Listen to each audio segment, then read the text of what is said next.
Hello friends, this is Dimple Titra and you are welcome in new episode of स्वीकृति। तो चलिए आइए आज के एपिसोड की तरफ चलते हैं। स्वीकृति, कहानी आत्मग्लानि की, पार्ट 24। अगले दिन मैं तयशुदा जगह पर निश्चित समय से करीब 7 से 8 मिनट पहले पहुंच गया। तब तक शालिनी आई नहीं थी, इसलिए मैं गाड़ी से निकलकर उसका इंतजार करने लगा। सावधानी बरतते हुए मैंने खुद ही अंजलि को शालिनी के मिलने से ठीक पहले फ़ोन कर लिया था, ताकि अगले 1-2 घंटे तक उसे मुझको फ़ोन करने की ज़रूरत महसूस ना हो और मैं बिना किसी डर के शालिनी से तसल्ली से मिल सकूं। कुछ देर बाद शालिनी मुझे सामने वाली सड़क पर एक ऑटो से उतरती हुई नजर आई। उस दिन भी वो हमेशा की तरह स्टाइलिश और खूबसूरत लग रही थी। घुटने तक की काली ड्रेस, पैरों में ऊंची हील्स और हमेशा की तरह खुले हुए घुंघराले बाल उसकी तरफ दूर से ही देखने को मजबूर कर रहे थे। कुछ पल में वो बालों को संवारती हुई मेरे पास पहुंची। उम्मीद है तुम्हें यहाँ तक पहुंचने में कोई तकलीफ नहीं हुई होगी, मैंने आगे की सीट का दरवाजा खोलते हुए कहा। नहीं, ऐसा कुछ नहीं हुआ, और यह कहते हुए वो मेरी कार में बैठ गई। और अब कहाँ चलना है, मैंने ड्राइविंग सीट पर बैठते हुए कहा। वो बड़ी मासूमियत के साथ बोली, जहां तुम चाहो। इतना भी विश्वास ना करो मुझ पर, कहीं मैंने कोई फायदा उठा लिया तो। मैंने टेढ़ी नजरों से उसकी तरफ मुस्कुराकर देखा। अच्छा तो उठा लो, कोई फिक्र नहीं। और वो ठाका मारकर जोर से हंस पड़ी। कुछ देर बाद मैं उसे लेकर साकेत के एक कैफे पहुंचा। वहां रोशनी बिल्कुल मध्यम थी और धीमे धीमे अंग्रेजी गाना बज रहा था। हम दोनों दीवार के पास लगी एक टेबल पर जाकर बैठ गए। विकी, अगर तुम बुरा ना मानो तो एक बात कहूं? शालिनी बैठने के तुरंत बाद अपना बैग बगल वाली कुर्सी पर टिकाती हुई बोली। हाँ बोलो ना, मैंने मेन्यू कार्ड पर नजर गड़ाए हुए कहा। क्या हमारा यूं मिलना सही है? उसके सवाल को सुनते ही मैंने फौरन नजरें उसकी तरफ उठाई और मुस्कुराकर कहा, शालिनी तुम भी कैसी बात कर रही हो? सही और गलत यहाँ आने से पहले सोचने की बात थी। अब तो बस यही है कि तुम यहाँ आ चुकी हो और हम दोनों एक साथ बैठे हैं। वो मरे मन से बोली। वैसे विकी, तुम मुझसे मिलना क्यों चाहते थे? शालिनी, तुम इतनी भी नादान नहीं जो ये ना समझ पाओ कि एक लड़का जो रात के 2:30-3 बजे तुम्हारी खूबसूरती की तारीफ कर रहा था, फिर मिलने की चाह दिखा रहा था, वो तुमसे क्यों मिलना चाहता होगा? मैंने मुस्कुराकर जरा तंजिया लहजे में कहा। मेरी यह बात सुनकर वो थोड़ा झिझक गई और नजर झुका ली। शालिनी, मैं कह रहा हूं ना, अपने दिल पर अंजलि की वजह से कोई बोझ लेने की जरूरत नहीं है। पर कुछ नहीं। दरअसल आज अगर हम यहाँ एक साथ बैठे हैं तो इसमें ना तो तुम कसूरवार हो और ना ही मैं। शायद सब किस्मत से होता है। आज मैं तुम्हें अपने दिल का असल सच बताऊं? मैंने बेबसी का इजहार किया। कैसा सच? ऐसा सच जो अब तक मैं किसी से नहीं कह पाया।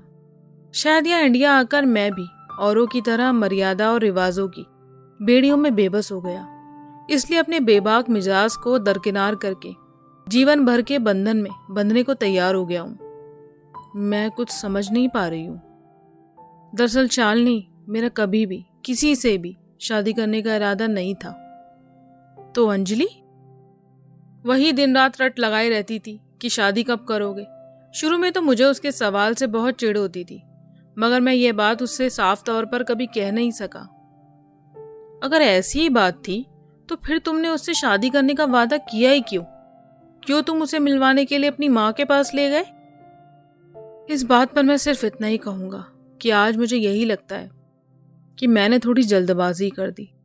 उस समय अंजलि का खुमार मेरे सर पर इस तरह चढ़ा हुआ था कि मैं अपने लिए क्या सही है और क्या गलत समझ ही नहीं पाया। मैंने होठ पिचकाकर पछतावे का इजहार किया। चलो जो भी है, ये अंजलि और तुम्हारे आपस का मामला है, मेरा इसमें कोई लेना देना नहीं। मैं तो सिर्फ अब इतना जानना चाहती हूँ कि तुमसे नजदीकी बनाकर मुझे क्या हासिल होगा। छोड़ो ना यार, क्या इस गंभीर टॉपिक को लेकर बैठ गई? प्लीज शालिनी, मैं कम से कम तुमसे तो इस बात की उम्मीद बिल्कुल नहीं रखता क्योंकि तुम रिश्ते बंधन के ऊपर जीवन जीना जानती हो। अरे सुख आनंद का कोई मोल नहीं, वो तो बंधन मुक्त रहकर भी पाए जा सकते हैं। फिलहाल मैं इतना ही कहूंगा कि हम दिलों के वो दोस्त हैं जो बिना किसी बंधन के भी एक दूसरे की असल चाह समझते हैं और एक दूसरे के बेनाम साथ में ही जीवन के आनंद का अनुभव करने की काबिलियत रखते हैं। इसलिए मुझे लगता है अभी हमें इन पलों का आनंद लेना चाहिए। अच्छा, वैसे मैं खुद सिर्फ दिल के रिश्ते समझती हूँ, नाम के नहीं। अगले पल मैं अपनी कुर्सी से उठा और सामने उसके ठीक दाएं की कुर्सी पर जाकर उसके नजदीक बैठ गया। मध्यम रोशनी का फायदा उठाते हुए मैंने धीरे से अपनी बाई बाह में उसकी कमर को भर लिया, जिसके बाद वो थोड़ा मुस्कुराकर शर्मा गई। काश शालिनी तुम मुझे पहले मिल गई होती, मैंने धीरे से अपना मुंह उसके दाएं कान के पास ले जाकर कहा। तो अब कौन सा देर हो गई है? उसकी ये बात सुनकर मैं भी मुस्कुरा दिया और दाएं हाथ से मेज पर रखा उसका दायां हाथ पकड़ लिया। मेरे हाथ पकड़ते ही उसने एक पल के लिए अपनी पलकें झुका ली। क्या हुआ? कुछ नहीं, वो बिल्कुल दबी हुई आवाज में बोली। करीब 2 घंटे तक हम दोनों उस कैफे में एक दूसरे के साथ का आनंद लेते रहे। वापसी पर मैं उसे उसके घर छोड़ने गया। रास्ते में सूरज अपनी किरणों को समेटकर जाने की तैयारी में था। आसमान में चारों तरफ हल्की हल्की लालिमा छा रही थी। उसकी कॉलोनी में पहुंचते पहुंचते शाम के 6 बज चुके थे।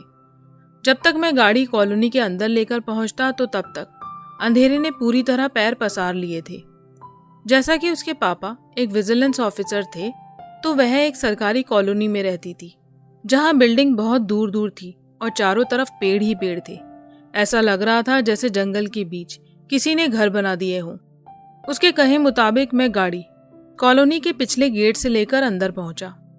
आखिर में जैसे ही वो उतरने वाली थी, मैंने उसका हाथ एक बार फिर पकड़ा और कहा, पता नहीं क्यों मन नहीं कर रहा कि तुम अब भी वापस जाओ। जी में आ रहा है कि ये शाम कभी खत्म ना हो। विक्की, इतनी बेताबी अच्छी बात नहीं। जिंदगी शाम के साथ खत्म थोड़ी हो रही है, हम दोबारा मिल सकते हैं। उसे छोड़कर मैं घर चला आया। रास्ते भर मैं यही सोचता रहा कि शादी का वादा करके मैंने खुद को किस उलझन में फंसा लिया है।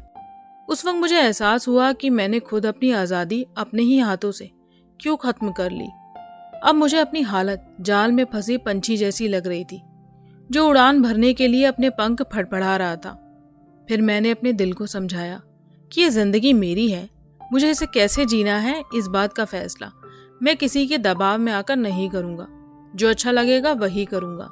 रही बात अंजलि के साथ सही या गलत होने की, तो मैंने हमेशा अंजलि को उतना ही मान दिया था जितने की वह हकदार थी। बाकी उस समय तक मैं ऐसे किसी फैसले पर नहीं पहुंच पाया था जिसमें मैं यह तय कर पाता कि मुझे अंजलि से रिश्ता रखना है या नहीं। अंजलि से रिश्ता रखना भी मुझे अपनी जरूरत महसूस हो रहा था। मैं एक अजीब सी कश्मकश में फंस चुका था, जहां शालिनी मुझे अपनी तरफ खींच रही थी और अंजलि अपनी तरफ। उस समय दोनों में से किसी एक का चुनाव बहुत मुश्किल था। शालिनी से मेरी मुलाकात के 2 दिन बाद अंजलि जयपुर से लौट आई। जिस सुबह वह लौटी उसी शाम उसने मुझे एक पार्क में मिलने बुलाया। वहां अंजलि के पास बैठे बैठे मैं उसकी बातें तो सुन रहा था, मगर मेरे दिमाग में सिर्फ शालिनी चल रही थी।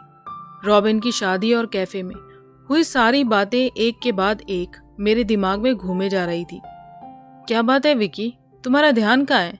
काफी देर से देख रही हूँ, तुम किसी सोच में डूबे हुए हो। अंजलि मेरे कंधे पर सर रखती हुई बोली। नहीं, ऐसी तो कोई बात नहीं। देखो, झूठ ना बोलो, तुम्हारा चेहरा बता रहा है कि तुम बैठे यहाँ हो मगर दिमाग कहीं और है। बताओ क्या हुआ, कोई परेशानी है? उसने चेहरा मेरी ओर उठाकर कहा। इससे पहले कि मैं कुछ और कह पाता, उसने मेरा दायां गाल चूम लिया और अपना चेहरा मेरी गर्दन और कंधे के बीच रख दिया। उसकी सांसें मुझे साफ सुनाई दे रही थी। उस दिन मेरा दिमाग उलझा हुआ था, तो मेरा वैसा कुछ करने का कोई मन नहीं था। मैं उसको एक तरफ करके खड़ा हो गया और बोला, चलो अंजलि, तुम्हें घर छोड़ दूं, कहीं देर ना हो जाए।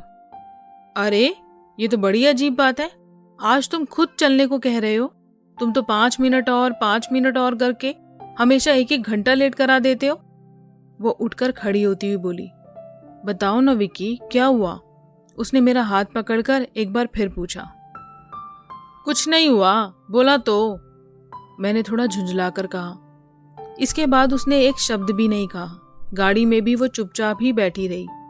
आखिर में वो जब उतरकर जा रही थी तो मैंने उसके कंधे पर हाथ रखकर कहा, नाराज हो? नहीं।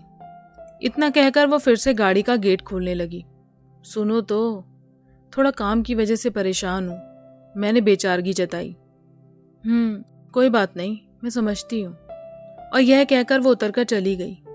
उस मुलाकात के करीब 3 दिन बाद, विकी, मैंने तुम्हें उस सर्टिफिकेट कोर्स के बारे में बताया था ना, तो उसमें मेरा सिलेक्शन हो गया है। अंजलि ने फोन पर एक खबर दी। अरे वाह, ये तो बड़ी अच्छी खबर है। पर विकी, मैंने तुम्हें मजे की बात तो अभी तक बताई ही नहीं। और वो क्या है? मैंने बड़े प्यार से पूछा। अरे शालिनी भी वही कोर्स कर रही है। मैं तो उसे वहां देखकर बहुत खुश हो गई। बहुत दिन बाद उससे मुलाकात जो हुई थी। मैंने तो उससे कहा था कि कॉलेज क्या खत्म हुआ, तू तो गायब ही हो गई। तो वो बोली, कोई बात नहीं, अब तो हम दोनों रोज मिलेंगे। इस बात को बताते वक्त अंजलि की अपनी दोस्त से मिलने की खुशी साफ झलक रही थी। मगर उसकी ये बात सुनकर मेरा दिमाग थोड़ा भन्ना गया। मैं अपने मन में सोचने लगा कि इन दोनों का साथ होना कहीं मेरे लिए मुसीबत ना बन जाए। पर इस चीज पर मेरा कोई वश नहीं था, तो मैं अपनी बेबसी छुपाता हुआ बोला, यार वैसे वो शालिनी तो पढ़ने में इतनी तेज नहीं थी, तो फिर पूरी दिल्ली में सिर्फ 50 कैंडिडेट चुने गए हैं, तो उसमें उसका नंबर कैसे आ गया? विकी, उसके पापा विजिलेंस ऑफिसर हैं, तो काफी अच्छी जान पहचान है, शायद उसी वजह से। बाकी मैं यकीन से कुछ नहीं कह सकती, पर जो भी है वहां वो भी होगी, तो 6 महीने का समय आराम से कट जाएगा।